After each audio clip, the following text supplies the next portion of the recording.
Carl is going to forgive her and it's going to work out. I think so. The man caught a butterfly and released it on camera. Yes, he's going to forgive her. I really hope so. I see that. I was like, is he trying to like do like a low-key hard to get with her? And then he's also kind of like flirting with Amora a little bit.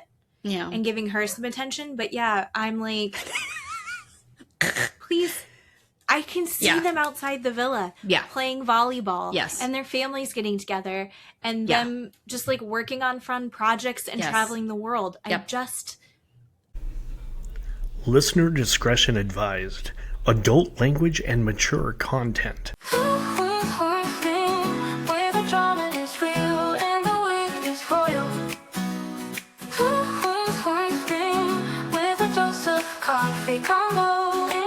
It is Two Queens, One Scream. I'm Jen. I'm Keeley. And we have so much Bravo to talk about. And Peacock. Again. And I think someone was saying, I was watching a video. By the way, I spend too much time on social media. We all do. But there's some really good stuff on there. And someone was saying, listen, most people who are watching reality TV, the people who don't watch it shit on it. The people who really watch it and get intense about it are the ones that are like, we're anthropologists. We are philosophers. We are watching people have these relationships and then we are dissecting them. This is important. Yes. This actually is why the millennial divorce rate is so low, is because we work through all of these feelings all the time. And we go, oh, look at these people behaving in this way. Before something goes to catastrophe in my own life, I'm going to apply the lessons I've learned over here. So, we thank you, Bravo and Peacock, for having terrible television. I also saw a video. Matt showed me the video, and Matt's not terribly political. I think you and I are very similar in that you and I are political. Yes. We spend a lot of time consuming information and being SJWs and all that fun stuff. And our husbands, while they, I think in general, agree with us, they maybe don't consume at the same rate. Matt just votes for everyone I tell him to vote for. And when something's really important, I'm like, here's all the information and learn it. But I get mad, so I've tried to take a different approach. Where I'm nicer about it. But he was showing me a video with Sincere. Okay. And it was all of these little clips of Sincere saying epitome. And then it was a video of Jen going, I'm going to compromise. Let's compromise this. And it was Sincere also said immerse instead of emerge. No, he said emerge instead of immerse. Yeah, like just the weirdest things. And we're like, what is going on? And this girl's like, this is highlighting the illiteracy epidemic in the United States. And he has a degree. Sincere has a degree in, like, his minor was ASL. And he's like, I think this is A. The first thing that you learn in ASL. Yes. And he's like, I think this is A. Like, oh my God, he has a degree. I saw another video that said no child left behind, right? Yeah. And all of these clips with they're pinpointing like, this is the problem, this is what we've done, and like agree. So it's important work that we're doing with this podcast. Absolutely. And I also saw another video that said the harder your job / your personal life, the dumber my TV needs to be. And I 100% believe that. I need some dumb TV to make my life so much better. Yeah. Dumb TV is my favorite. It's the best. Yeah, it's so good. That's why as my break for this, I watch the pottery throwdown. Yes. I really like that one. I'm not a British Bake Off, which is, everyone's like, oh, you must love British Bake Off. I've never watched it other than a clip here and there because it was my job. Sure. For so long. So I don't feel the same way about it as everyone. Because it's like I wouldn't be making one cake at a time. I would be making 30. Like, it's a totally different method. So I don't enjoy it the same way. I don't watch court TV or Cops. I can't watch them because it really super triggers me. I just am like, I just went through this for the last 8 hours. I can't watch it at home. So I don't watch those shows. Yeah. All right. Okay. Good to know. Mm-hmm. All right. So we have a few things that we're going to go over. Boat show. Yes. I love this season. Whew. Boat show is fantastic because we have some people coming back, but then it's also constantly folding in new characters. Yes. And new dynamics. It is a near perfect structure of a reality TV show. I love it. And it's also got people, then you've got the not the crew, the guests that are coming on, the charter guests, and they're changing up mostly every week or two. And so it's but then we've got Aisha, who's been on for several seasons, and we've watched her over several seasons. Yeah. Amazing. Bravo for creating this show because it's so 100%. Good. And just for everybody, it's Below Deck Mediterranean is the boat show. Is boat show. Yes. Boats and shows is what Matt calls it. Boats and shows. So boat show. You knew what I was talking about. We've got that. I think we're gonna like skim past the last 3 effing episodes of The Valley because there's really not that much new information. We've got Love Island and we've got Real Housewives of Rhode Island reunion, which epic. Let's do boat show first. Yes. Because I'm delighted. I'm delighted by it. The guy, Jeff, is that his name? No, Joseph. But there's weird spelling. That guy sucks. And I was wondering if he was going to get into the fist fight, but then they kind of gave it away that he wasn't going to in the trailer because he was there for the blind dinner. I was very impressed that Nathan handled it the way that he did. Yes. And surprised. Yeah. That he handled it the way that he did. Right. And so for some reason, I think that guy just needed to feel like he could fight somebody because he ate it so hard with the girlfriend. Yeah, maybe.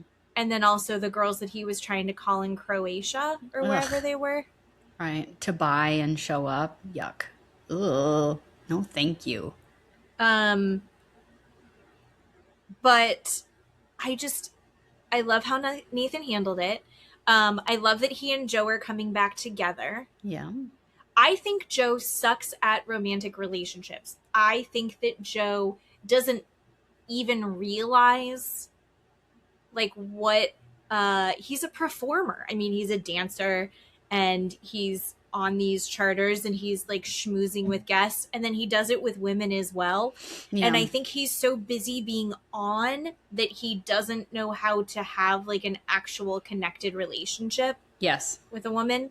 And I think that Nathan, it really rubs him the wrong way. Yeah. I don't necessarily think that that's like something that Nathan is going to be able to shame out of Joe. Sure. Like that's just growth that Joe needs to figure out. Most people figure it out in high school. Joe needs to or college. Most people get that figured out earlier. Joe needs more time. Yeah. And his Achilles heel is that he's so good looking. And he's so charming. And so like those qualities are actually going to make it harder for him to learn those lessons. Right. I agree. But I think once Nathan gets over that, and I think that maybe they can be good friends again. I want that bromance back together. And Joe seems like a good worker, right? When he's on task to do something, he seems like a good worker, right? Makes the job smooth and go well. And so that's helpful. Yeah. So that's what you need when you're in a professional environment to do your job well. Mm-hmm. Right. And then I don't know, but yes, he's a good worker. So I like watching them work well together. That's nice. They're so fun to watch. I like the whole deck crew. Yeah. Luke, I'm deeply disappointed in. Well, yes, no excuse there, but he definitely is being a man. He's just, again, it was disappointing. I still can't believe they had sex in that teeny little bed. And why would you pick the top bunk? So fucking loud. Well, because you don't want to have sex in someone else's bunk. I would. I 100% would do that. Just change the sheets and or be just like, do I'm it on not the getting floor. up on top. I'm not. Or just do it on the floor. What? Or on the floor. Perfect. On the floor. Do it He's on gigantic. The floor makes the most sense. Gigantic. And we have to listen to her say, I'm going to put it in. I'm going to put it in. I don't want that mic part. I don't want it. I don't. Yeah. Sorry. And yeah, who says that? Disappointing in how they edit it together for a viewer, in my opinion, was Jen being vulnerable, Jen saying, right, my boyfriends always cheat on me, sad sob story. And now he has sex with her after that. Like, I don't like how those two roads intersect. While saying, don't tell anyone. Right. I don't love that. It shows a lot of red flags about Luke if that's the kind of person he is with women or relationships. Yeah. I think it's another situation where being a beautiful man and getting a new crop of beautiful women available to him every 2-3 months. Sure. It's going to be hard to learn those lessons. Sure. And he's like in his 30s, right? Yes, Isn't he in his mid-30s? I think so. Yeah. So Joe needs to look at Luke and clock that. Yeah. I know. Because he is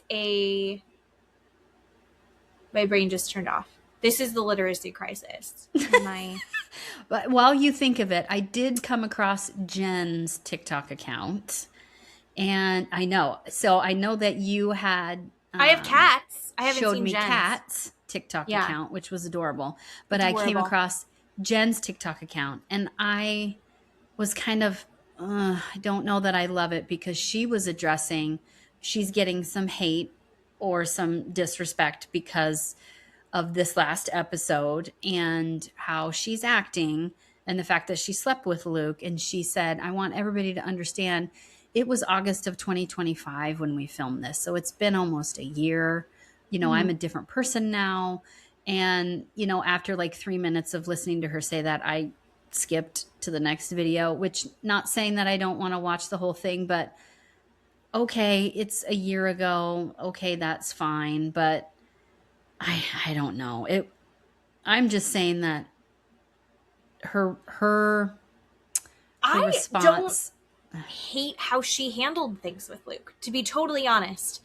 I think I don't like Jenna because Jenna is negative and entitled.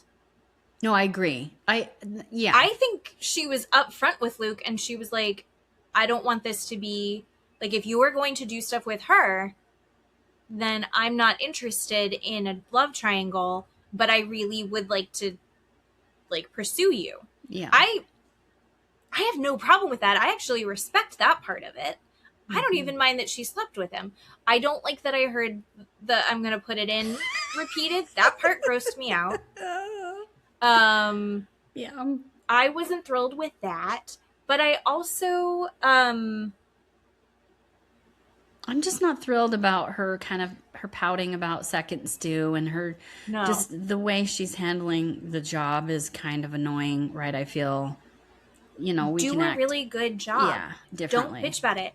And the fact that she's bitching about it to Kat and Kat's like, okay, I hope you feel better about this soon. I'm not gonna keep. Oh, Kat is perfect. I love her. Kat is so good. Much. So good.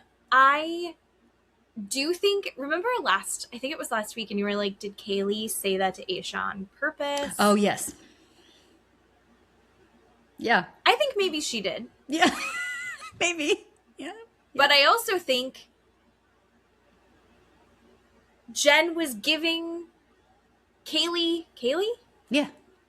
the rope to hang herself with, or vice versa. But you know what I mean? Like, I feel like this is going on. I would do the same thing that she's doing, that Keeley's doing. This Jen does not support Jen in her behavior in the work conflicts. She's creating that on her own. Yes. Feel bummed out, but then be like, I'm going to work my ass off and show. Because here's the other thing is, I think on these reality shows, we've seen it in every show. People forget that they're being recorded. And this exists forever. Yeah. Jen, I'm not just talking about I'm going to put it in. Your bad, pissy attitude is going to be reflected in people going like, I don't know if I want that energy on the boat. Yeah, right. For sure. So it's been a year. I hope that her behavior is better. Yeah. I hope that she's a different person and that she learned from that. Yeah. Want to talk about the tip? Well, yes, 100%. This is exactly... This was the best charter I've ever seen. What? Don't you think? Wow, right. Eating in the dark was cool. Eating in the dark, so much work, and they did it. All of the food was incredible. Yeah. There were no problems with that. All of the boat stuff is going... Joe is on top of it. Mm-hmm. Nathan is on top of it. Aisha's helping with everything. Aisha's running her crew so well. Yeah. And they did the oyster trip. They did the eating in the dark. They did the parties. They did whatever they did on the last night. The escape room thing. The escape room. Yeah. So much work. Yeah. I think, that tip was inflated because Joseph was I'm putting another 15 grand. Thank you for saying it in front of the cameras. Yeah. So you should have. You should. And actually, part of me goes, you know what? Maybe do it, but don't say anything. And maybe that's... Yeah. Actually, no, you need everyone to know that you did that because I think I'd be even madder at him still. Yeah.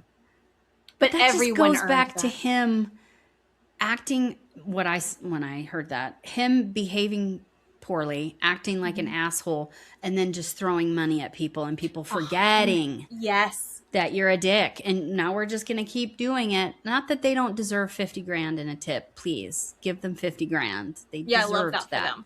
Yeah. But they shouldn't have had to put up with Joseph to get 50 grand, No. So. But I loved everything about that charter, including how they handled him. Yeah. And the rest of the guests, the husband and the wife, the baseball player and his wife, they're a delight. They were so fun to have and watch. I say it like I was working there. To watch, it was fun. They seem like fun, wild people. I love Boat Show. I love that show so much. So good. It's so good. And speaking of love, I mostly just love Kat and what's his name? Cooper. So sweet. I love them together. They're so cute. That's the boatmance I wanna watch. God, I hope nothing happens. But no one's gonna get involved with them except for those two. I don't see any. There's no triangle happening between those two. No one else is gonna.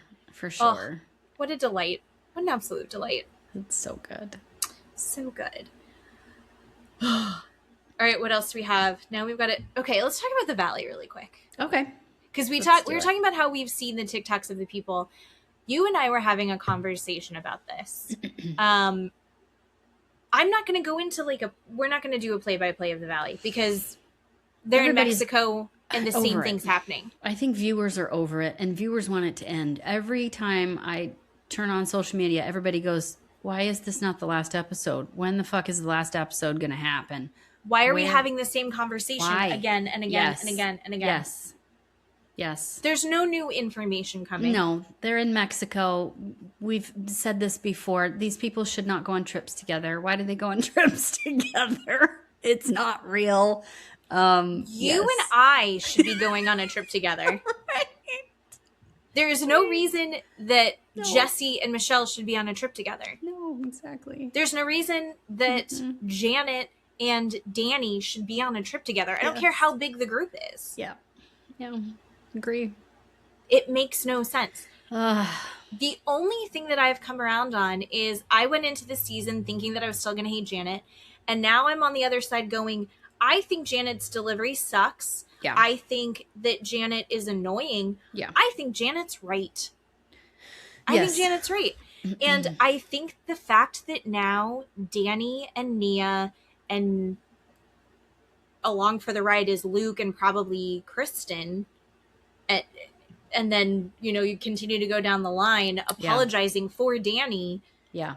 You know, Jesse and Zack. Yeah. I'm so grossed out that now they're like, allegedly he did this. He already said that he did this. Are we now saying to Jasmine and her fiance that we don't believe that he did this? He did this. Right. And now he's using the fact that people were like, what you did is not okay, as like a weapon against everyone else. Oh my God. Like, he's weaponizing it so poorly. It's so gross to watch. Just this last episode they're dancing in the gay club and all of him, you know, screaming, I'm uncomfortable. That is not okay to do. You should not be saying those things. You of all people should not be saying those things, and stop weaponizing what you did to Jasmine and Melissa against Jasmine and Melissa or anybody that says they're uncomfortable with you. And again, he comes back to him and Nia come back to the fact that people care whether he's drinking. Nobody cares whether he's drinking. They care about his actions either while he's drunk or the fact that he can't take accountability for what he does when he's drunk. And that he's hiding it and lying about it. Right. Hiding and lying. And I said to you previously, right, I am over Nia. I'm over being sad for her, feeling sorry for her. I don't feel sorry for her anymore because of the way she's acting and responding to what her husband is doing to other people and to her. You know, she'll have these little blips of being a normal human being going, well, they were just saying it was making them uncomfortable. That's right. Interpreting for Danny what was going on with whoever, Lala or somebody. She'll have this blip of being normal. And then she just reverts right back into Danny did nothing wrong. This is all allegedly. Everybody else drinks. And I'm over it. I don't feel sorry for her. The whataboutism is driving me nuts. About all these, you know, everybody else is drinking and everybody else is, you know, behaving poorly. Everybody else is gyrating or dancing on the floor. And I just don't feel sorry for Nia anymore. Nia, lie in your bed with your creep husband. Nobody cares. I don't care. We want you off the show. I don't want to watch it. I don't want to hear the same argument. They keep bringing up the fact that Janet is bringing it up. Janet is not bringing anything up. They are bringing it up. Yeah. Danny and Nia are the ones that bring it up. Janet's not doing anything. And she keeps saying, I'm not doing anything. I'm just sitting here. I'm not doing anything. Right. And it's similar to why we're on Team Jo-Ellen. We'll get into that reunion later. I don't know if you still agree. But because Jo-Ellen fought her battle because it's getting turned on her. So the only reason that Janet's still saying anything is because she's having to defend herself. But if they bring it up to her. But what about what Janet said? Why? We're having lunch in Mexico. Why are we saying, but what about what Janet said? Are you kidding? Right? Are you ever going to apologize, Janet, when they're just on a bus and out of the blue, Nia's like, are you ever going to apologize? The fuck, bitch? Like, you're in a bus in Mexico going shopping, having a good day, but you have to bring this stuff up. No, the storyline is dead and over and nobody cares anymore. Now everybody's on Janet's side and not your side. Like, and we don't even want to be on Janet's side. No. I do find Janet funny. I think that Janet's funny. I think that Janet is probably a lot of fun to be around when people aren't going after her every 5 minutes. Yeah. Also on the trip, So the other part of it, so she went out to lunch with everybody, and then they all turned on Janet again for some reason, and like Nia, and even Michelle is like trying to. Yes. Michelle's been on both sides of this. She's almost like an interpreter, going back and forth between both groups, kind of. Yeah. Yeah. So I always forget whose side she's actually on, and in that conversation I felt like she was trying to be Switzerland but also like back up Janet, because Janet was kind of on her own. Yeah. Because Jesse, I don't understand Jesse at all. I don't understand. There's no reason. Whatever. Yeah, he doesn't need to be there. No reason. But shit, what was I saying? And I think maybe Jesse wouldn't have opened his fat trap if Lacy had been sitting at that lunch table. He wouldn't have brought in. I just don't think so. Not that she's controlling everything he does, but she's very good about why are we even having this conversation? Everybody's doing fine. We're all in a good place. I just got to a good place with her, and now you're bringing this. Shut the fuck up. Just say sorry, and we're moving on. Like, right. You know, she's not going to let this stuff happen.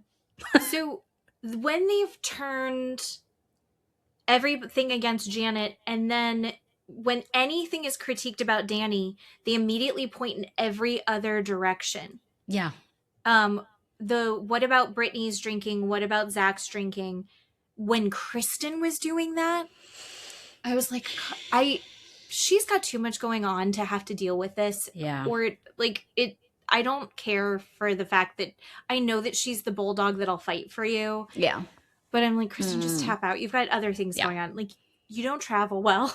Yeah. Things are not going well with Luke. You have a brand new baby. Yeah. Just tap out. Like, you don't have to be involved in this. Yeah. So then when she's throwing who I thought were some of her best friends in the group under the bus for Nia, and I know why she's doing it, but it doesn't need to be happening, and it just really sucks. I don't even want to be on Brittany's side. Brittany was wasted this whole Mexico trip. Yes.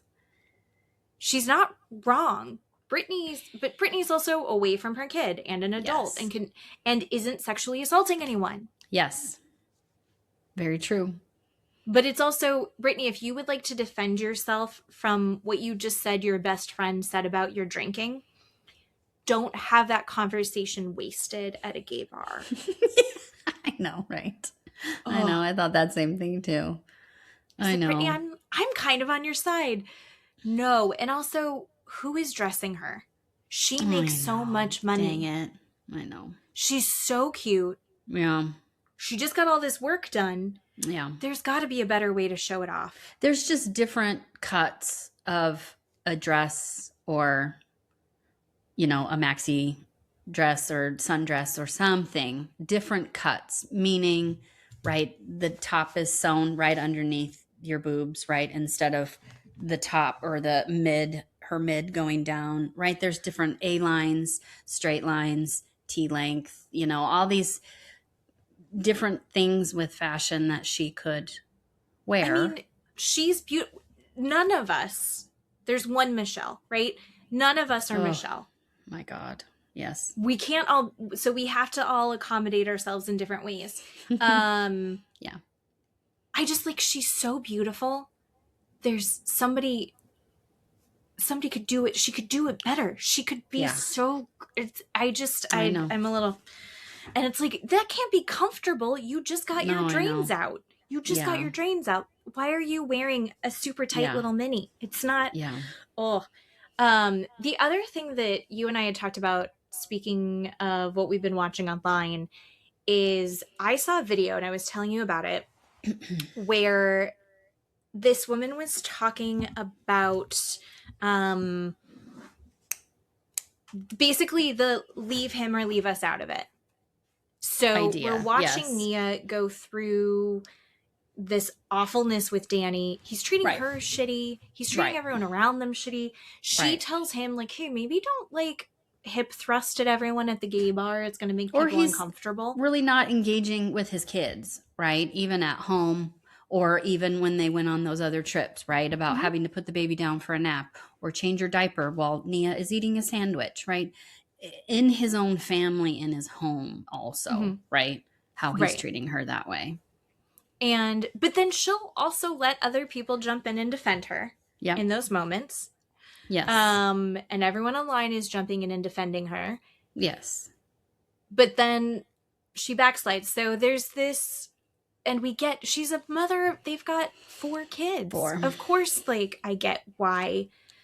And like, she loves him, and they have a very traditional marriage, and it's a big part of their spirituality as well. I get all of the things. But this woman was talking about basically the idea that, like, leave him or leave us at it. Like, don't complain about it and bitch about it and then have everyone be like, yeah, this is out of control. You shouldn't have to put up with this. And then change your mind and defend him and then be mad at everybody when they're like, he's being an asshole. Yes. Right.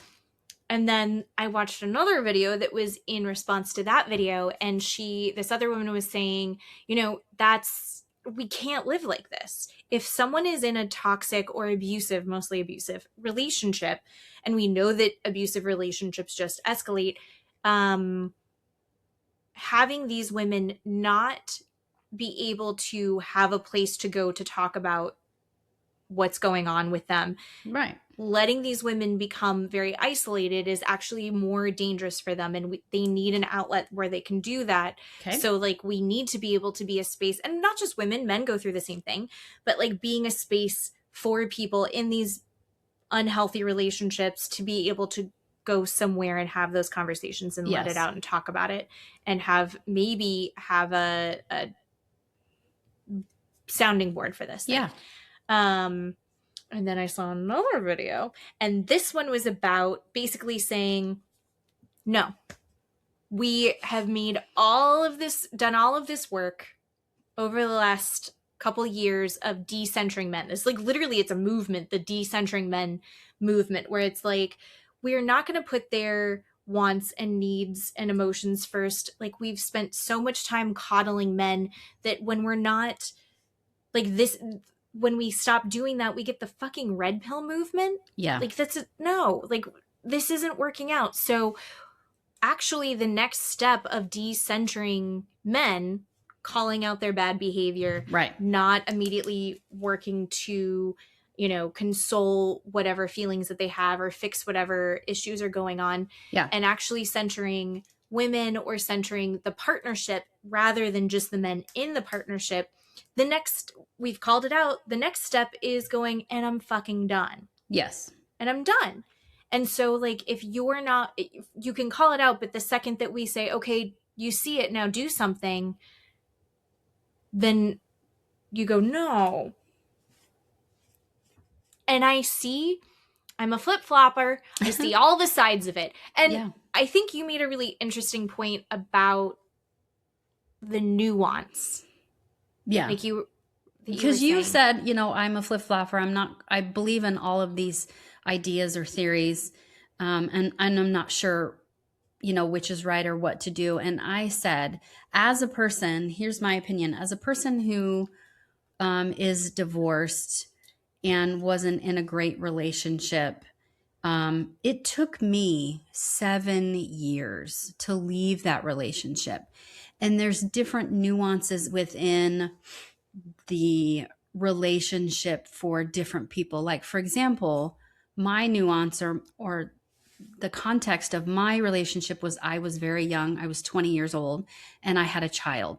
So I'm young. This is my first relationship, my first marriage. I don't know what I'm doing versus other women that I know who are in their 30s, have more children, and, you know, are more mature than I was at 20 years old. And so there's Nia, who, I don't remember what you said. She has resources and she has funds and she has, right, a bank account that she can get up and literally leave, right? Where I was telling you that I pick and kind of choose which of these women that I'm going to stay in a relationship and be friends with them and say, hey, I am here for you whenever you need me. Let me know if you need my advice for something, versus a woman like Nia, where I have chosen to be like, I'm not on your side anymore. I'm out. Right. It's over. But the nuance is it took me 7 years to make that choice and figure that out, where It may take someone 7 days to figure that out. So there's a lot of different little things that go on in these relationships where all three of those theories can be correct, right? It just depends on the person. And also, I think how close you are to that person. That's what I was just going to say. Yeah. Okay. Yes. Yeah, I would think that, because I think the point that you just made actually is really interesting, because, you know, while you were saying like the sympathy that we have for Nia is like negative at this point, right? But there's also the knowing that there are people that do want to support her and that wouldn't 2 seconds. Sure. I think that if Nia said something, I think Michelle would back her up immediately. Sure. You know, like there's people, if Nia was like, I'm done, I think even Kristen would be like, yeah, fuck that guy. Even though Kristen's trying to emulate what they have. Right. I think all the women would be like, yeah, fuck that guy. I think just generally as a woman, you'd be like, yeah, fuck that guy. Right. Because we just don't get that from anybody else. We don't get it from men. We don't get it from authority figures. We don't get it from government, right? We have to do that with each other. But again, I said, you know, there are certain women that are in these relationships that I don't have the bandwidth to be that person for you to complain and then yell at me when I say, well, you know, there's other choices that you can make. Yell at me for saying you have a choice and then backing your abusive husband up. So I'm done with that kind of person. I just can't be there for that person. But there are other people that I can choose to be in their life with, where, you know, I don't feel as attacked by my opinion or my advice from them, where, you know, they genuinely have a question, want my opinion. I give it to them and they say, okay, thank you. Right. And they do what they want with it. They do what they want with it. We don't have this engagement of, well, you know, them trying to defend their husband to me. I don't need you to defend your husband to me. I have my opinion. You have yours. And we choose to be friends still, right? Or we choose to be in each other's life still, or I choose to support you on, you know, whatever platform it is. So I just think you can believe all those three theories in just different contexts. That's all. Yeah. No, I think there's also the level of agency, I think, is kind of the crux of it. Sure. It's just not black and white for me, honestly. These abusive relationships aren't black and white, where you should never look at every single abusive relationship and go, why are you there? Just leave, right? We can get into Rulla. That's a whole nother ball of wax, right? I don't think you should do that. You and I have talked about that. We're always like, it's her choice. She's staying. She's trying to make her relationship work. You know, I did that for 7 years. I tried to make my relationship work.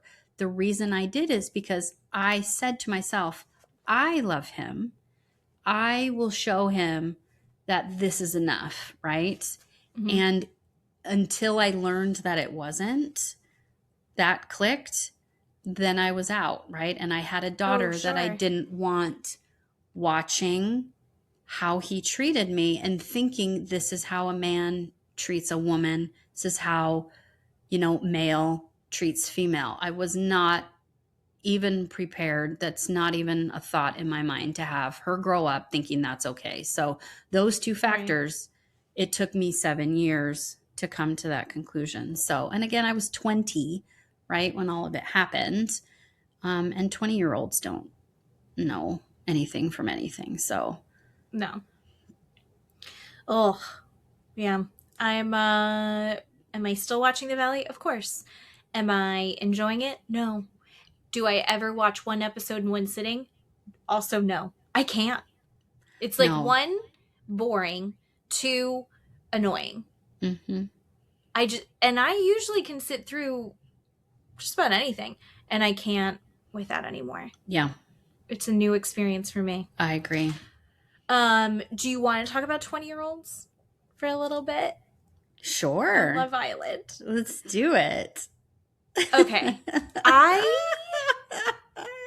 Who did you vote for to come back? I voted for Carl and Sydney. I did not vote for Amora. I voted for Sydney and Carl too. I Look voted at us. for Sydney and Carl. Look at us. And I'm not upset that Amora is there. I'm fine with her. I didn't not like her. I just thought Sydney would add something more to the group. Not that Amora doesn't. That's not nice, but mess some stuff up. I think Sydney is a good, or I think Amora is a good choice to have in there because I think I mean, we just watched 2 days of movie nights. Yes. And she fucks some shit up, which finally. Agree. Yeah. When they had the recoupling after Casa. Yes. Let's just go through the Islanders. Oh. Where's my button? Home. Islanders. I need the list because here's the other thing that I saw popping up. It's like usually there's like way more people out. Yes. By this point. Why are there so many people still on this season? I agree. I think tonight them out.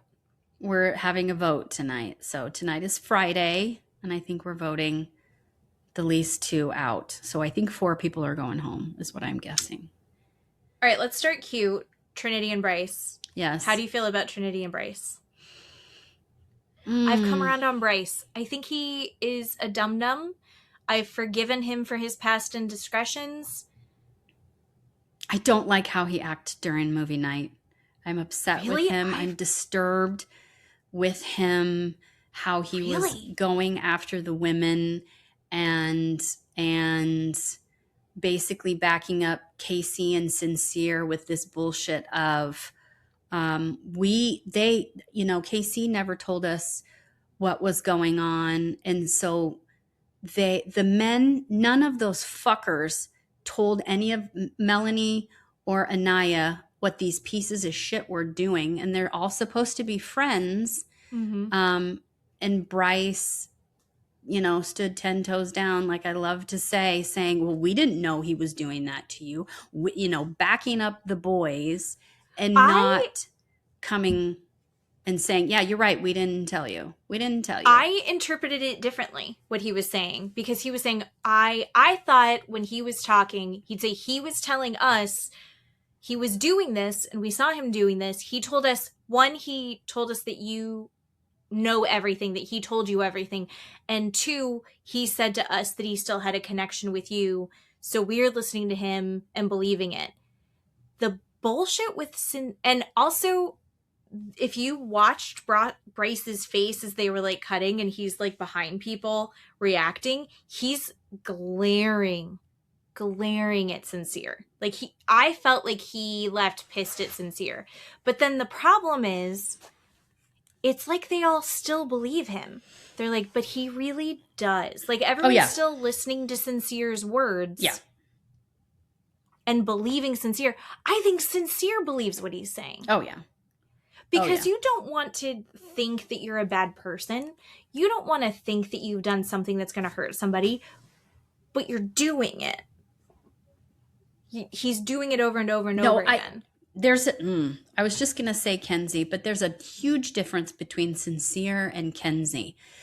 My opinion is Kenzie does all this shady shit behind people's backs, lying to people and kissing people and doing, we've run through 7 different men, and Kenzie believes, because she's honest, she believes she's being honest, saying to all of these boys, yeah, I kissed him, or yes, I want to have a chat with so-and-so, or, I'm still interested in Corbin when she's talking to Caleb. When Kenzie believes she's being honest and telling these people, or even Jen, I'm going to go talk to Gall. She believes she's a good person for being honest. But Kenzie doesn't have a correlation to the fact that her actions have an emotional reaction to people. There's no correlation in Kenzie's mind that what she's doing is upsetting people. It's zero. There's fucking air in between her two goddamn ears in her head. She has no idea. That does not make her a good person. Because she's honest, she is not a good person. I think we're watching her learn that lesson in real time. And Sincere, on the other hand, Sincere's doing all this shady shit, lying to people's face, going behind people's backs, kissing everybody, lying straight up to their face. This bitch is scary and different because he knows he's lying. He admitted and saying, well, I'm telling the truth. I'm just not telling the whole truth. That is purposeful, and intent is what we like to call it in the court system.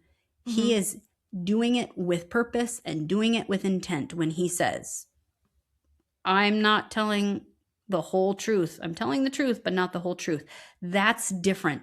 He knows what he's doing, and he's still doing it.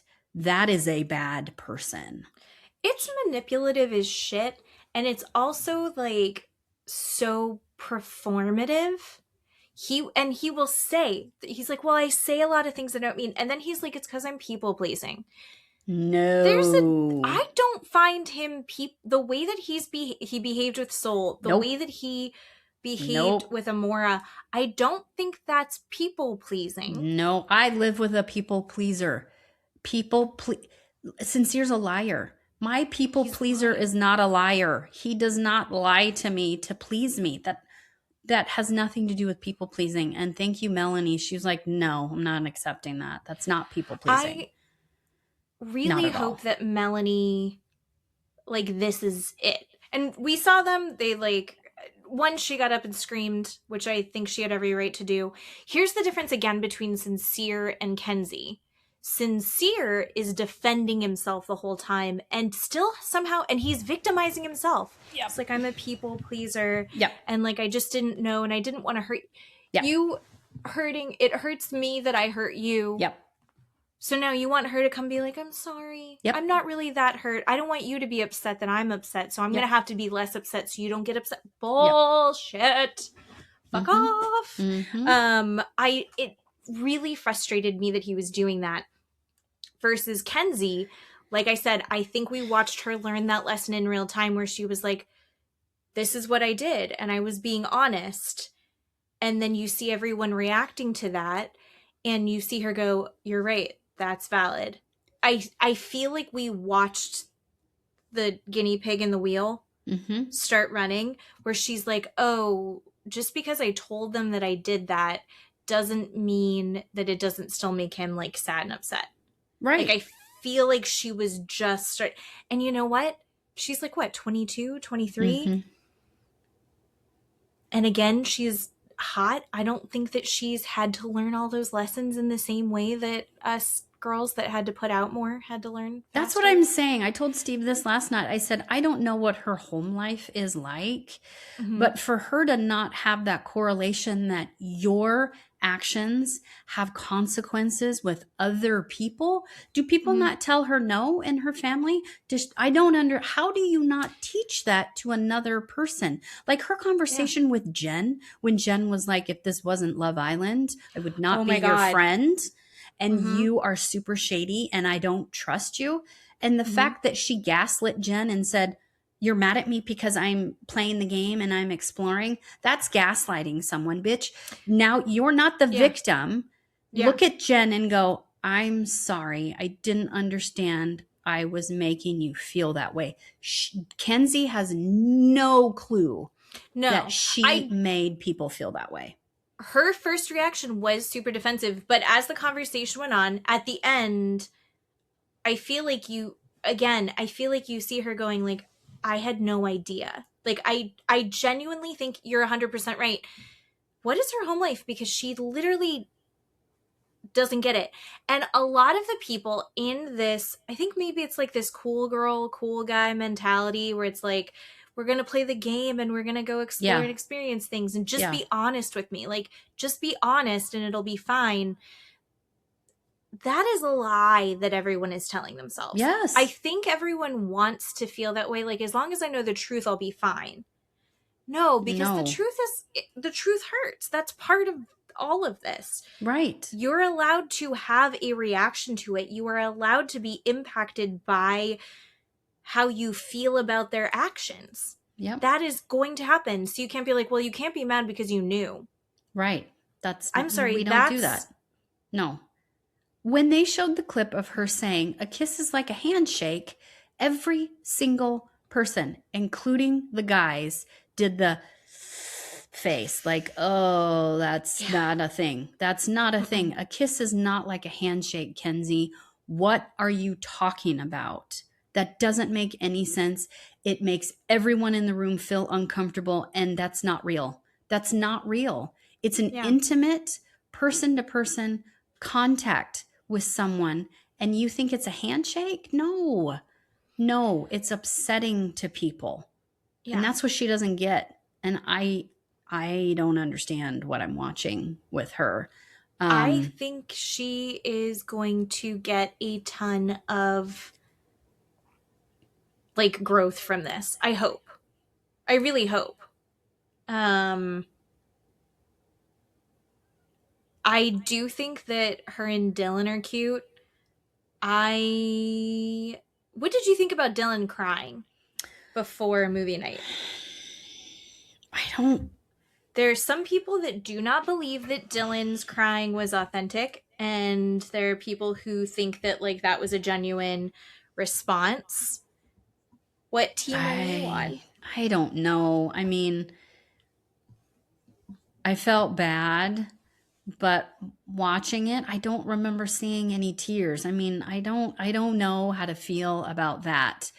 But continuing to watch him, I'm not feeling bad for him when they go back to bed on movie night and they have sex. Like, I don't understand. He even said, he was like, I'm going to not cuddle or kiss, but actually I'm probably not going to. I don't remember exactly what his words were. And he's like, but I probably won't be able to. I'm probably going to cave in. Like, and okay. They ended up hooking up.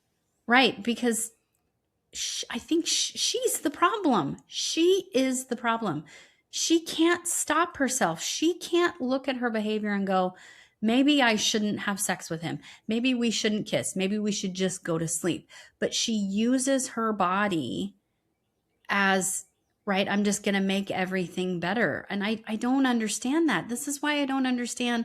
What did you learn at home? What is happening in your life that you don't understand that having sex with someone doesn't make shit that you did go away and is not a Band-Aid and is not, it's not okay to just do that. It feels like a commodity. Yeah. Yes. Like that's how she views herself, which sucks. I don't know what I'm watching.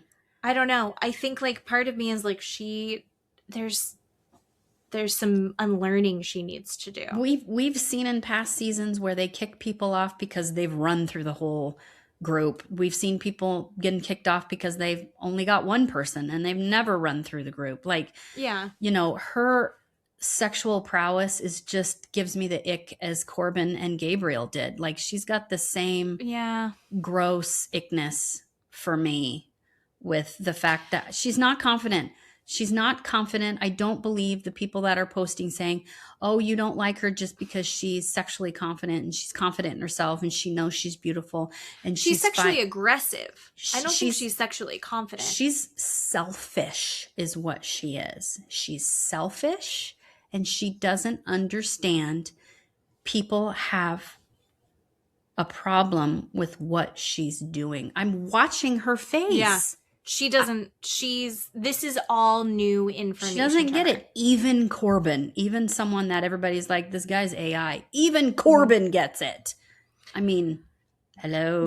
I do feel that she was receptive, like, by the end of her conversation with Jen, by the end of her conversation at movie night, I feel like she did take accountability, did take responsibility, and was starting to reflect on it. I think that it's going to take time for her to reflect on everything that's still happened. Gonna kiss Gall. I think she's going to kiss him.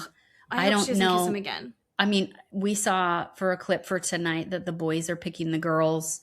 I don't know who's going to pick Kenzie, who's going to go first, right? Dylan or Gall, right? I don't know. But I think if it was the girls picking the boys, she would pick Gall. I think so. Do you think so? Yeah, I totally think she would pick him. No. Oh, that's a bummer. I think she would pick him. Bummer. I don't think she would pick Dylan because I feel like she got the total ick when Dylan cried and she had to comfort him. She didn't like that. She wants people to comfort her. Her face was weird. He had his head in her chest and she had this look like, why is he upset? It's not clicking for her at all. At all. So I think she's going to pick Gall is what I think. Well, again, they're picking the girls, so maybe, I don't know. Speaking of Gall and Jen. Oh my Lord. Is similar to Kenzie in my opinion, except for she's not, like, she wants to be chased, but as far as I think Jen again sees herself as the prize, where Kenzie's like, who wants a free sample? I guess. I don't get that at all from Jen.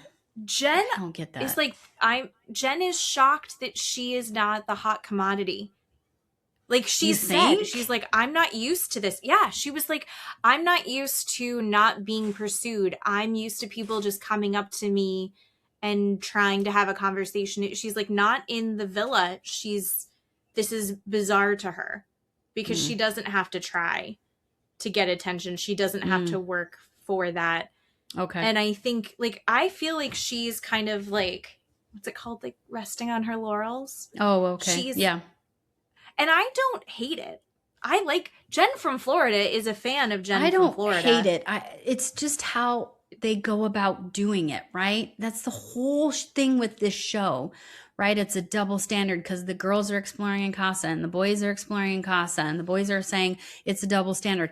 No, the whole thing is how you're doing it. So going back to Jen, how she's doing it apparently isn't bothering me because it's not registering. Right? How Kenzie is doing it is bothering me because it's registering how she's going about and how she's moving. But when Jen says those things, like, I literally don't remember her saying that because it didn't affect me. I'm like, oh, okay. Jen's but it not affected doing me shit. When Gall broke up with her and then goes and sticks his tongue down Kenzie's throat. Like, what did Jen do to you? Like, that conversation, he came in hot, accusing her of stuff that I thought was two-faced and a double standard where, right, you're making me feel uncomfortable. I have to come after you. I have to kiss you. I have to be physically affectionate with you where I don't want to do that with you. But then he sits on the couch with Kenzie and holding her hands, rubbing the arm, and then making out with her. Like, what are you doing, dude? I'm not a fan. He's not giving her any of that energy, and she's like, I'm used to getting this energy. Is this just not? And he's like, yeah, I'm just not like a physically affectionate person. And then he is very much that person with Kenzie. It just, it's icky. I'm not a fan of Gall. No. I loved him at the beginning. Me too. And now I'm already over it. He needs to go. He needs to go. And, you know, but also, Jen kind of reminds me of, it might have been 2 seasons ago. There was another blonde, and I think she was from Australia. Oh, Liv. And like Liv. Yeah, Liv just couldn't find her person. That's true. That's very true. And I think that's Jen in this. That's like, so true. Because didn't Liv have her like match got voted off, and then she's like kind of by herself? And I feel like that's Jen, and no one's like. Yeah. She's also not like we don't know. It's all edited. It's 24 hours that they put into 1 hour. Yeah. Jen's not pulling anybody for chats. And I think it's the same as Caleb's. Who did Caleb bring in? Oh, Jaden. Yes. Jaden. And Caleb's like, she's not really giving me any energy. It's like she got on the island, or she got into the villa, and then she just kind of was like, and I'm here now. And all these couples are so locked in for some reason. Yeah. that there's really nothing for her to do. Yeah. Like, that's the other thing, is there's no real pulling for chats. And the second someone does get pulled for a chat, there's like, why are they chatting? Yeah. Agree. It's a little bit stagnant. So I do like that movie night kind of shook it all up. Oh, I'm so glad it shook it all up. Who do you want to talk about next? I had a thought, but I don't know who you're going to talk about next. I don't know. Who do you want to talk about? I don't know. I had a thought about Casey, and Casey has Sanpaku eyes. Do you know what I'm talking about? Where they like, you have all the under eye? Yes. So all of his eye, right, his iris and his cornea, everything is up high, and you see a lot of the white of the part of your eye. You see all of that all the time. And Sanpaku eyes are really correlated heavily with not so good people. And there is a group of people called serial killers that have Sanpaku eyes. Oh, I'm not saying he's going to go kill people. I'm just saying he is a sociopath, and he's got the eyes of a sociopath. This man, if I'm dead if he's not red pill. This man is red pill. Oh, 100%. And he does not like Anaya, and he does not like any of these women on this island, in this villa at all. Mm-mm. For him to say, because nobody else was showing him any sort of attention, that means Anaya didn't like him. That's what Jen pointed out during movie night, is a bunch of horse shit. Like, this man needs to get off whatever high horse his mentality, his brain put him on. Mm-hmm. He thinks he's better than everybody else.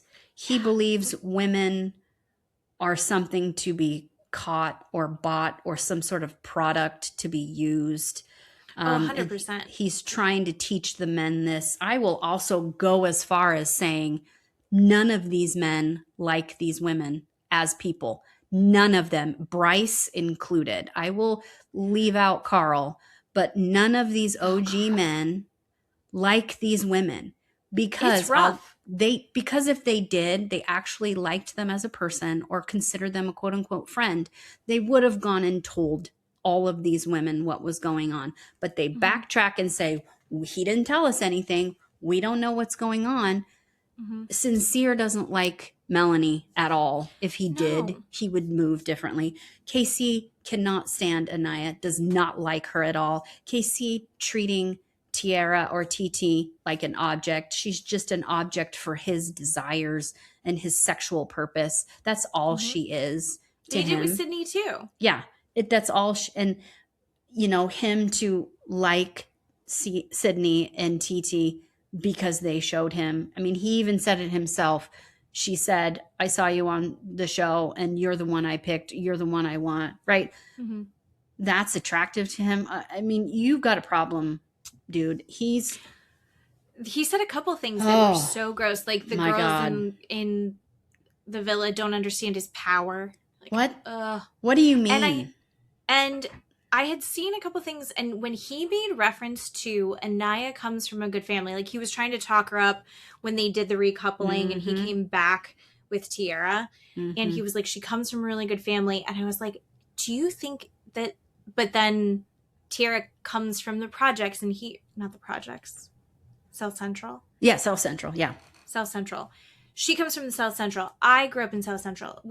And I was like, oh, I think that he actually felt very emasculated by Anaya, not necessarily because of Anaya, but because of her background. Okay. She is super well educated. He's in the process of becoming, like, he's a nurse, but it's not like a full CNA nurse yet. Yeah. He's a CNA. So he still has more education to do. She's already working at her family's nonprofit. Her dad is a pro sports ball player. Basketball. Yeah. And I think her mom is also, like, awesome. I don't remember everything about her mom. I shouldn't have to know all of these things, but know. still, like, I think he probably was intimidated by that. I, as like a normal, I'm not dating Anaya, but like, if I'm having to work with her or do things, I think I would probably also feel intimidated. I think that's natural, but then he like holds it against her in a way that I think it's completely natural to go, oh, how would this work? Yeah. Outside of here. Sure. I live in a tiny apartment. You live in the suburbs in a mansion with your parents. Like, that's things to keep in mind. But normal people can have that conversation and say those things out loud, and he cannot. And so what he does is he blames her and turns himself into a victim for everybody around to feel sorry for. It's just crap. I mean, and for him to pull her for the first chat after movie night and refuse to speak, you are the one that needs to apologize. And he sits like, there and goes, what do you want to say? I'm not going to speak. What do you want to say? You go first. Shut up. Shut up. This means this apology. He didn't even look at her. Did you see that? He didn't even look at her. He stared forward. She was looking at him, having really good eye contact. He could not even look at her. That is body language that says, yeah, I don't like you. I don't like you, and I don't believe the words that I'm saying. Oh, 100%. When after the movie night, when she came back and was like, I shouldn't have stood up and gotten in your face like that, that was my bad. When she that quickly was able to say, like, I could see what I did wrong here, emotions are still really high. But when all of the other men around went, that was really, like, class act. Like, that was really strong of her to come in and say that. I like that she came and did that. And he's like, yeah. Right. Like, he didn't want to hear that. And then everyone's asking him, are you going to talk to her? Are you going to have that conversation? And then when she finally did have that conversation with him, when he finally did, he was like, what do you want to say? What? What are you talking about? What? I'm giving you what you want. I'm here. I'm going to let you conduct it. Right. And you're like, no, that's the whole point, is that you need to come offering up an apology or offering something to give me a different perspective on this. He wanted to be the victim again. He wanted her to yell at him again so he could be like, I tried to talk to her and all she wanted to do was yell at me. And she didn't give him that. So props to Anaya on that. Right.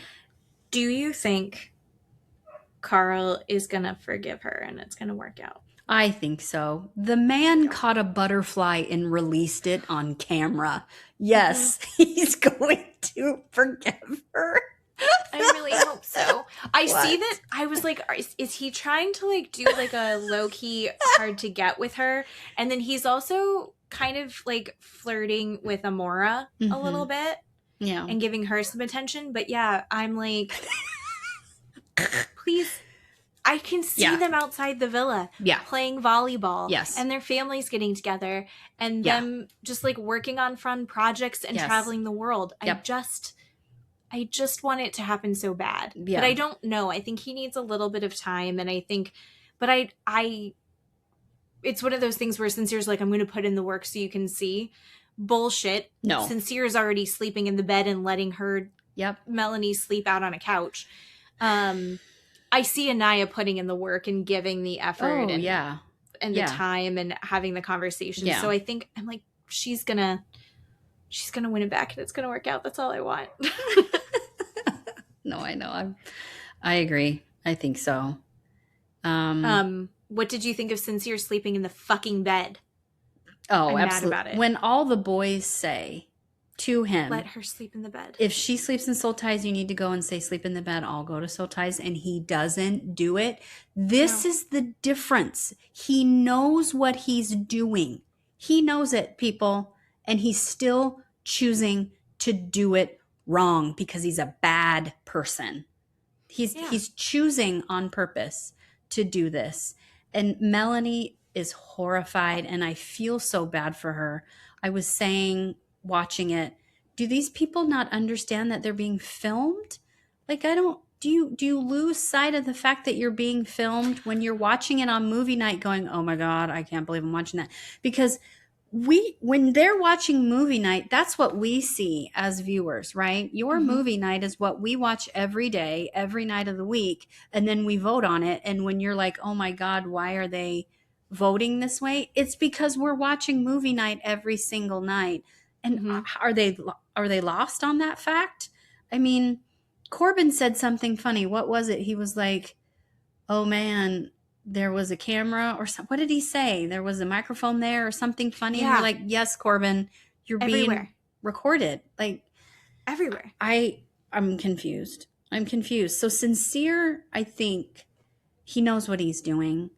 And he's still choosing to lie to her face and look like a victim, and just so she'll take him back, and start to believe this bullshit that he says to her. I mean, him and Casey, I have never seen men like this before, ever. Like, it is scary.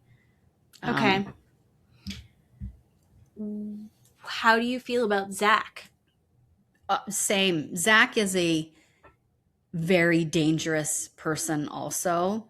I think Zack's the worst one. He doesn't care about Kata. He doesn't care. The whole point that he chose, he believed it wasn't important to tell Kata that Alana left. He even said to her, it wasn't important. I'm not going to tell you something that's not important. Dude, that's your opinion. Because you believe it's not important doesn't mean that she doesn't believe it's not important. That's a dangerous person. That's a problem. He doesn't like her.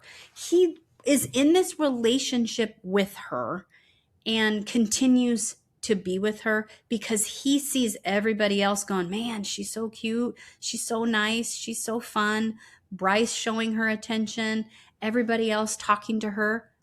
That's why he's with her. Is because everybody else is showing her attention, not because he likes her. Because if he did, he wouldn't have lied. It was a lie to not tell her. He doesn't seem concerned about his feelings or concerned about her feelings. No, not at all. He's like irritated that she's upset by it. Yep. And then he'll kind of placate her. So when she like started hugging him, even though she was like, I'm still pissed off at you, but she's hugging him because he said that she was so pretty. I was like, Kata. Yes. Kata.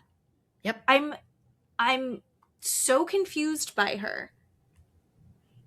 I'm so confused by her because I feel like she's smarter and better than this. At least Melanie out loud can say, no, you're not people pleasing, and knows the difference when Sincere is talking a bunch of bullshit. Kata is like, oh my God, you said I'm cute. Okay. Yeah. What?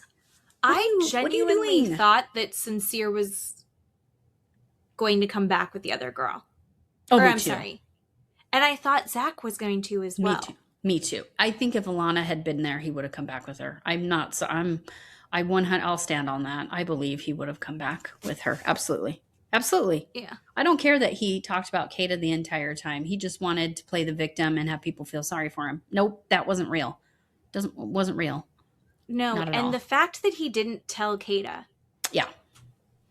When you have any hot goss about anything, who do you go tell? Right. Tell Steve. Right. The second that I have some hot gossip. Right. Oh, you're not going to believe what happened at work. Right. Oh my God, blah, blah, blah. Me and the neighbor just... Like, I'm not going to tell you something that I know Matt's going to find out about. That's not going to be a thing. Because later I'm going to go, what did Matt say? Right. And it's like, here's the thing, is that's who I want to go tell Matt. Yeah. If something crazy is happening, and it's almost to like a fault. We've had this conversation before where it's like, maybe I communicate too much. I do it. Like anybody that is like in my sphere of like, I've got to process this. I'm one of those people. Some people, you, are people that need to like sit with it and think about it and work it out and figure it out. And then you can talk about it once you've processed it. Yeah. And I'm one of those people that I have to talk about it like 10 times. And by the 10th time I've gone, oh, wait, here's here's where I'm going with it. I don't really know. I think I know how I feel about it, and then I'll talk about it, and then I'll be like, you know what? No, I think I forgive Kenzie. Right. I think she's gonna learn from this. Nope. Is Kenzie a dumb little hoochie mama? Maybe, but I think that she can grow from there. I think that she can be more. Whereas earlier in the season didn't think that. But no, I don't believe, and Zack is such a gossip.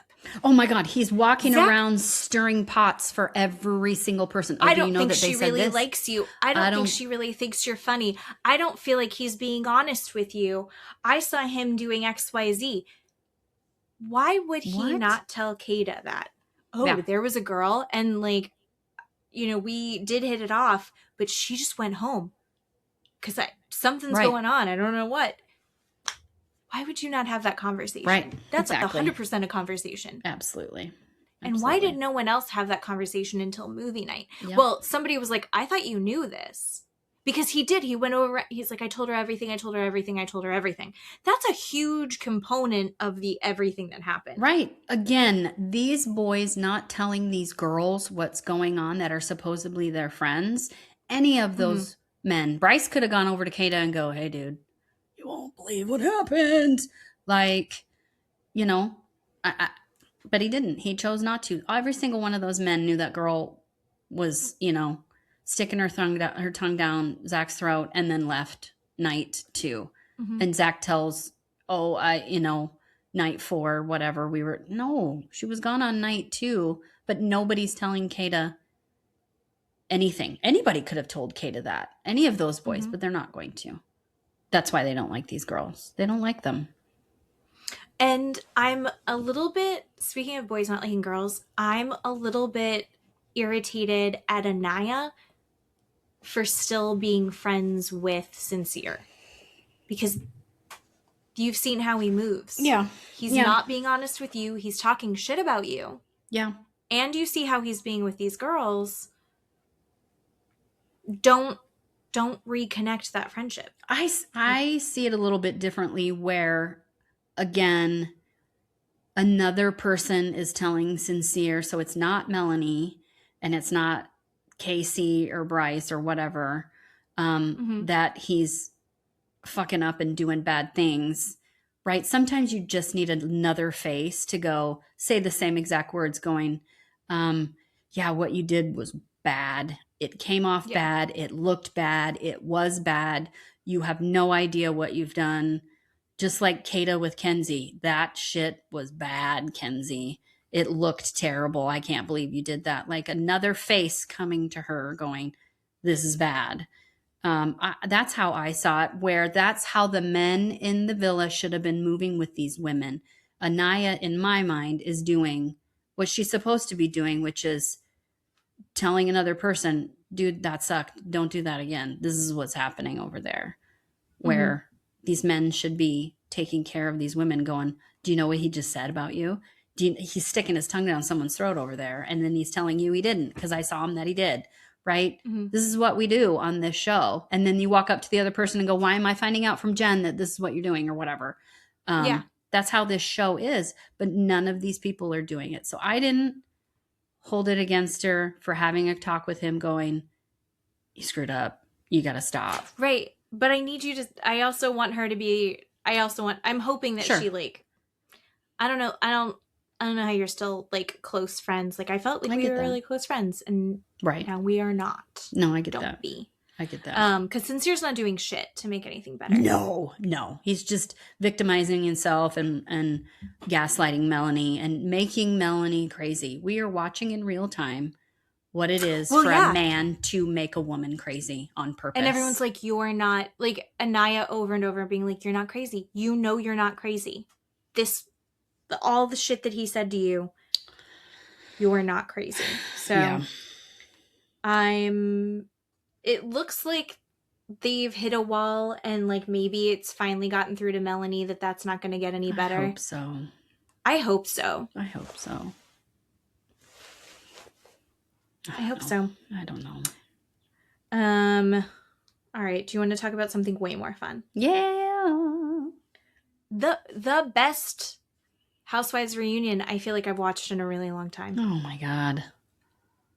I don't feel like there's any resolution. No. But I also think next season's going to be fun. Right. Oh, God. Okay, so Jo-Ellen and Rulla interrupted the segment that was supposed to be about Rosie's house. Right. And Rulla was saying that there are a couple accusations that Rulla ends up making about Jo-Ellen. One is Jo-Ellen is not allowed to insinuate that part of why she lost her job is because Brian called her job and made complaints against her, which are true facts. Mm-hmm. But she did get laid off and other people were also laid off, so maybe that's not it. To say that it could not have been a factor in her getting laid off is ridiculous. Because we all have jobs and we know how jobs work. Right. And then for Rulla to be like, but she sleeps with doctors. I don't believe that Jo-Ellen sleeps with doctors. Oh God, no, I don't think so. No. She's way too in love with her husband. Yeah. I do. And then she was also saying that Jo-Ellen was using the company card on things. And Jo-Ellen's like, no. And it doesn't get any traction.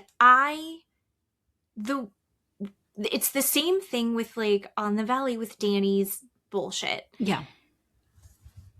The way that you get all of this traction from Brian and Rulla about Brian's bullshit. Yeah. And none of it is sticking to Jo-Ellen. Mm-hmm. It's 100% in the reaction of it. Yeah. It's like, no. And I'm not going to freak out about you saying nonsense. Yeah. Queen. She's a queen. Oh God, I love Jo-Ellen. I know, I love her too. I love so Jo-Ellen. Good. And on the Brian and Rulla subject, I need you to explain to me. Yep. How he can't talk about anything. No, he can. He's choosing not to. He's choosing not to. He can. If it's been dismissed, which can mean a couple of different things, it means the case is over. Whether you have a positive or negative opinion about what dismiss means, right? Or if it's civil or criminal, what dismiss means. It means the case is over and he can talk about it. So, no, he absolutely was just saying just garbage because he didn't want to answer those questions. I thought you were going to ask me about the biggest drop, about the timeline of the biggest drop. Because Jo-Ellen. I think... I don't... Oh, Jo-Ellen. Here's the thing. Jo-Ellen wouldn't be doing any of this. Right. If Rulla said, okay, I'm going to handle this. I'm going to handle it. Thank you, but don't show me anything else. Yeah. And instead, Rulla has too much of an ego to be like, I could never say that I'm one of those women that does this, that just like lets these things go. So she has to pretend like she didn't know anything and didn't accept anything. And everyone has to go, Rulla didn't know. Rulla had no idea. We all believe Rosie really trying to like smooth it over and like, look, here's how we move forward. Yeah. But then instead they're like, no, Jo-Ellen's a liar. Jo-Ellen is digging stuff up. Even Liz is like, Jo-Ellen has bad intentions. I think Jo-Ellen went in with good intentions. Yeah. And also maybe enjoying mess. Like we are all want to do it sometimes. Yep.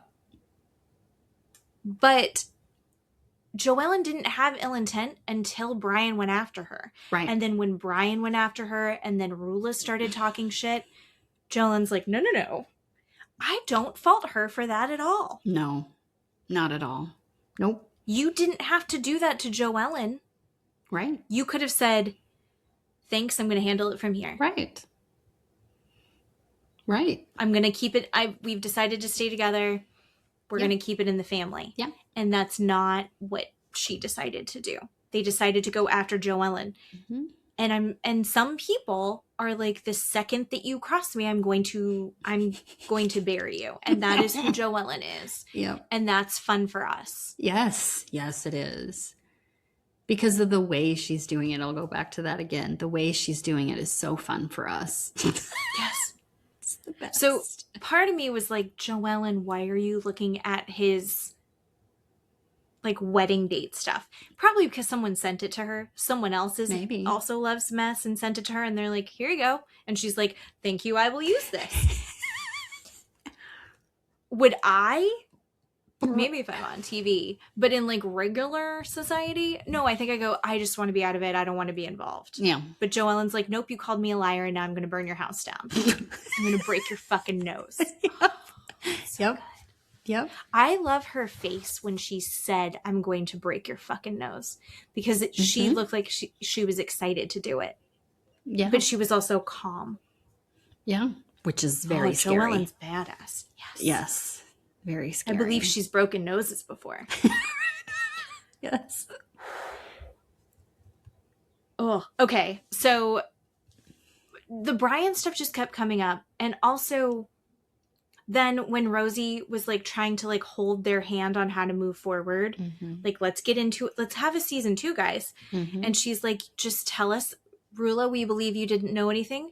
Just tell us what the timeline is, Brian, and then we can have the closure and be done. We'll put it in a little box and set it aside. Yep. And he refused. Yep. To this day, he's like, oh, because the NDA, I can't. Nope. The mistress wants this information out there. Yep. Yeah, because he's making her crazy too. He's making her out to be crazy also. I'm sure she's not crazy. I mean, she's probably a little crazy. She knew he was married and she was continuing to engage. There's some choices that she was making for herself that she's making the mess for herself on purpose. Yeah. She knows what she's doing. Yeah. As much as Brian did. And I loved Andy going, so Brian, if you're in the middle of an affair, why did you think you could get away with that when being on a reality TV show? In the middle. And he's like, how many of you men would be on this show if you were in an active affair? And everyone else was like, oh my God. I love that Rosie was like, what about you? To her husband. Excuse me, sir. Would you do that? Mm-mm. No. Oh my God. The whole point they were trying to make was Brian separated from his wife in a certain year. The divorce was finalized in a different year. Yeah. Rulla got pregnant in a certain year and was seeing Brian in a certain year. And all of those things overlapped. And so what does that mean? That means Brian was cheating on his current wife with Rulla. And Rulla got pregnant. And they got married, supposedly, in the middle of all that. And Brian is a polygamist. And Jo-Ellen showed the Rhode Island court records with dates and years. So when did Brian get married to Rulla? Did we ever find, I'm going to give it a goog. That should be like public information. The fact that she refused to say her wedding date. Because she knows, Rulla knows. And it makes so much more sense to me now as a viewer watching Rulla and how she's reacting to everything. Yeah. It makes so much sense. Rulla knows she was cheating. Rulla knows Brian was married. Rulla knows she was the mistress. Rulla knows he was cheating. She's the bad person along with her cheating husband. She's the product of another affair. So now she's a bad person. So now all of that means she knows Brian is a cheater. She knows it because she was a product of one of those affairs. That's why none of them are going to say the date. I mean, once a cheater, always a cheater, dude. There you go. You're not going to believe this. You're going to believe it. December 30th. She kept saying 2016. Yep. 2024. That is listed on their official filings. No. Gross. Right. So gross. Right. So fucking gross. Right. And Rulla kept saying 9.5, 10 years. So maybe they had a wedding, but they never officially filed the paperwork. But she does financial paperwork. Like, you have to have marriage certificates to, like, show things. Yep. When you're doing trusts and wills and buying a house and yeah. Rulla knows. Rulla knows, and I'm out. Just like with Nia, I'm done feeling sorry for her. I mean, she can move on with her life however she wants. She is a part of the problem, clearly, and it makes total sense now. No, because he couldn't have, like, not turned in paperwork. Because I know that, like, when you have a wedding, you have, like, the marriage certificate that you have to sign and, like, send into the courthouse. Yep. And stuff like that. I've only done I did it in Vegas, so it was a little bit different. But, like, what? So, like, if he had, like, not sent it in or not officially filed or something and been like, just hold off for a minute and then, like, sent it in late. But this is 8 years later. Yeah, no, they're not. She had to re-sign that. Yeah, 8 years later, they're not gonna. She fucking knows. Yeah. Yep. Well, she knows, and her daughter is how old? Like, I mean, yeah. Come on. Hold on. I think her daughter's like 6 or 7 or something. Are right? Rulla's kids? They're under 10, right? Not Rule's kids. Rulla. Rulla's kids. Yeah. 8 and 5. See, that's what I'm saying. Yes. Yes. Wow. Okay. Jeez Louise. It's my favorite. It was his So best she ever. wasn't even married when her daughter was born. Yep. Rulla, you're messy. Remember when she was like, oh yeah, we, in Persian culture, we don't get divorced. And they were like, weren't you married before this? And she's like, oh, we don't talk about that. And so was he. Yep. Until just recently. Yep. Jesus Christ. Yeah. Ugh. And it's one of those, she doth protest too much. Her getting up, she was very Dorit in this reunion where she kept interrupting and bringing it back to her shit. Yeah. And it's also the shit that she wants everyone to stop talking about. Yeah. And you're like, what are you doing? Right. Ugh. Oh, fun. Okay, so this has changed things a little bit for me. Good. Not really, because I already wasn't on Team Rulla. No, for sure. No, I get that. But it makes sense to me. Now I have 2 and 2 equal 4, right? Because I was like 2 and 2, 2 and 1, 2 plus 3. Like, where's the math going? And now I have a complete equation and I'm good. Because this looks bad on Rulla's business, too. Yes, it does. To be this messy. Mm-hmm. Am I going to trust you with my money if you're this messy and you're this secretive? Yeah. Oh, yeah. She's a big liar. Huge. Super deceitful. I don't like it. Yeah. Somebody do a financial audit on Rulla. And, like, what's going on with Brian's business? Yeah. I don't know. And how do you have 2? Here's the other thing. Apparently no one on this cast has a prenup. Right. How do you have 2 prenups? Right. They each have their own prenup? Yeah, that's weird to me. What does that mean? Right. I don't understand that. I can't help you with that. I don't know. Do you have a prenup? No. Can I ask? I don't have a prenup. Mm-mm. No, everything here is separate. So, except the house. My name's on the house, but everything is separate. Bank accounts, cars, everything. So. Yeah. I'm that way just because I'm lazy. Yeah. I don't like paperwork. Speaking of lazy and doesn't like paperwork, I am now a Billy apologist. Alicia, I still love her so much, and I actually completely get where she's coming from. Yeah.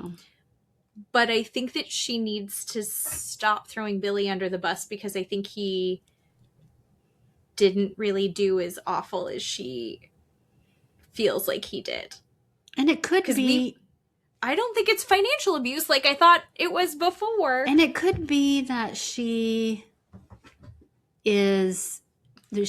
throwing him under the bus so much. You know, one, that we found out that she's just refusing to engage, right? 100%. And two, he was like, I want to have a monthly meeting. And she's like, a meeting? Right. She's refusing to engage, but also I don't think she's educated enough to understand what she's looking at, right? Where she poo-poos having a meeting because it's the word meeting. But you have to speak Alicia's language. Like, you have to interpret for her and go, no, it's just an email, or no, it's a phone call, right? You have to label it something different. Like, different types of personalities, you have to talk to them different. You say the same word, the same meaning, but it's a different word. They're like, oh, okay, well, it's just a phone call. Then I'll be there for a phone call, right? So I think that they're both, I think they're actually incredibly well matched. I love this relationship. I wish she wasn't so bad about it, but I think everyone is like, oh, I sympathize a little bit more. And he's like, look, she gets 50% of Pizza Mama's, all of my, like 50% of my shares are hers. If she would drive our daughter to dance, because it's like an hour drive, multiple times a week. And she's like, I'm going to have my mom do it. Like, Alicia. Really? Yeah. God. I mean, that's the least I've ever seen on any of these shows out of a man's mouth for a request. The very bottom barrel, asking her to take her own daughter to dance class. You know, for them he's to working. Right. To have a percentage or whatever is going on in the business. I think I actually really, now that we have a fuller picture, I see how he's like, he's a meticulous, hardworking guy. He's used to be an attorney too, right? Yeah. Right. So his brain is very practical and rigid in this way. But I do see that, I think like her kooky silliness probably softens him and balances him quite a bit. But also, they do have like a hard time meeting for that conversation. So like, she's like, I want a fairy tale engagement. And he's like, give me a ring. Right. Let's just like, he's having a harder time tapping into that. And so like, I think they have to be so far apart to get each other closer to the, I don't know. I like it. I'm happy for them. And I fully am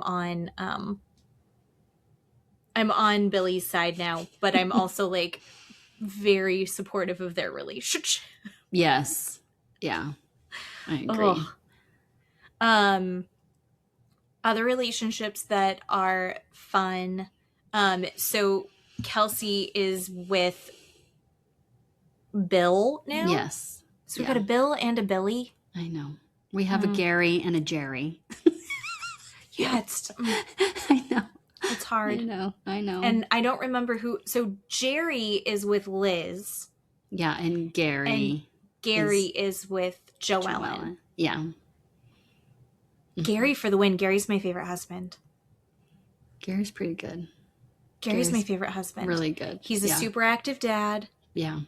He stands up for Jo-Ellen. Yeah. Stands up for Jo-Ellen. Yeah. Very calmly, but with a lot of he's an a man of authority. Yes.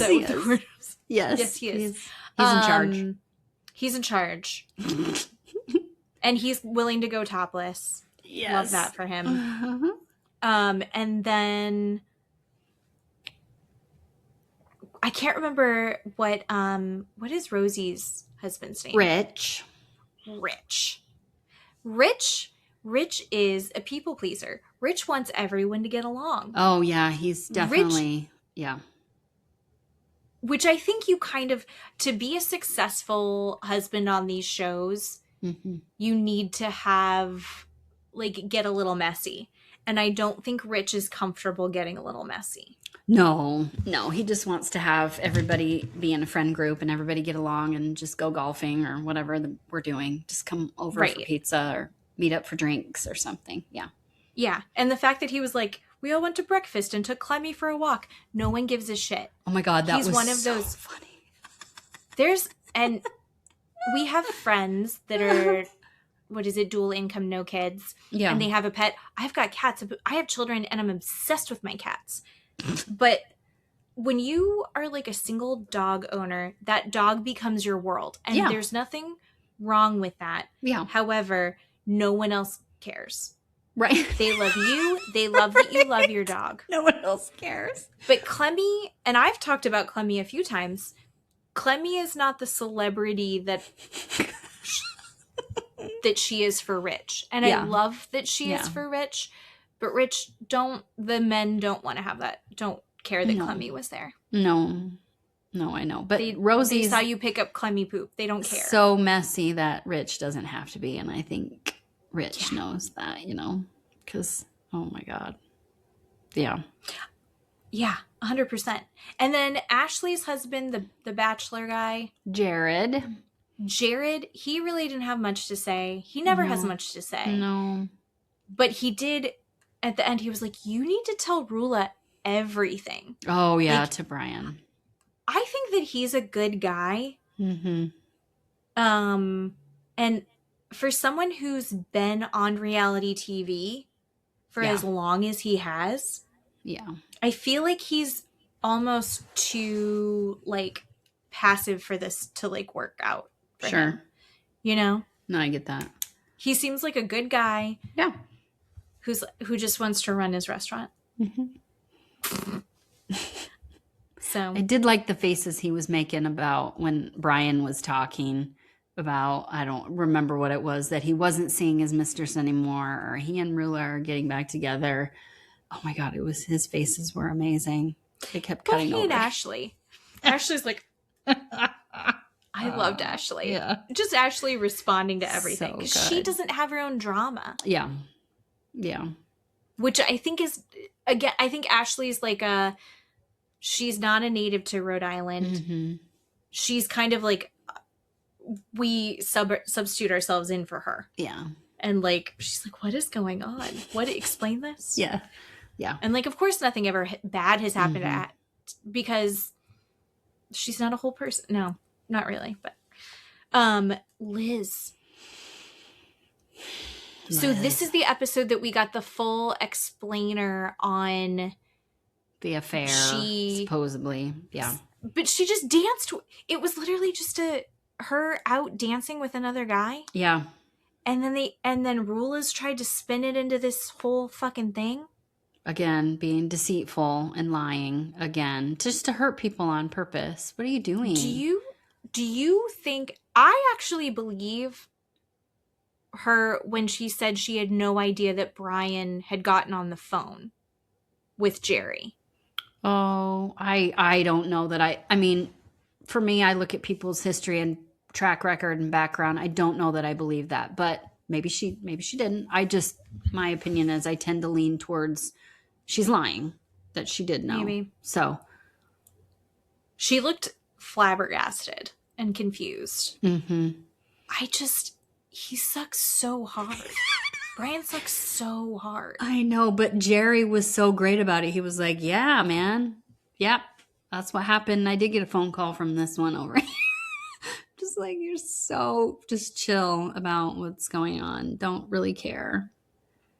I don't know. It wasn't this huge like bomb that I think Rulla wanted it to be. Not like Jo-Ellen calling out Brian and Rulla cheating with each other, right? That was fell like a ton of bricks. So I think Liz isn't going to be on the next season. Yep. Because there's like legal stuff. Do you know about the legal stuff? I haven't actually looked any of it up. There's a lot of money laundering accusations. Whoops. So allegedly? Yeah. Allegedly. Yeah. I'm not hurt that she's not going to come back. Like everybody keeps saying, you know, Mary Cosby left for a little while with Salt Lake and then she came back. So maybe Liz will come back after a couple of years, which whatever. I don't want to watch Liz anymore. So I'm not heartbroken. I'm not surprised. Yeah. I mean, I'm 5% surprised because Liz is such, you know, I don't know, what's the word? She just won't give up. We've said it 1,000 times. I thought she was going to be the queen of this and ruling over everyone. Yeah. And that's not what ended up happening. No. And I feel like she wants to make everyone like, when she's like, your spirit is something that my soul rejects. Or something like that. My spirit rejects, my soul rejects, whatever it is. Like she has villainized Jo-Ellen and then been like, we were never friends. And it was like, they were. I believe that they were friends. No, I believe they were good friends. Yeah.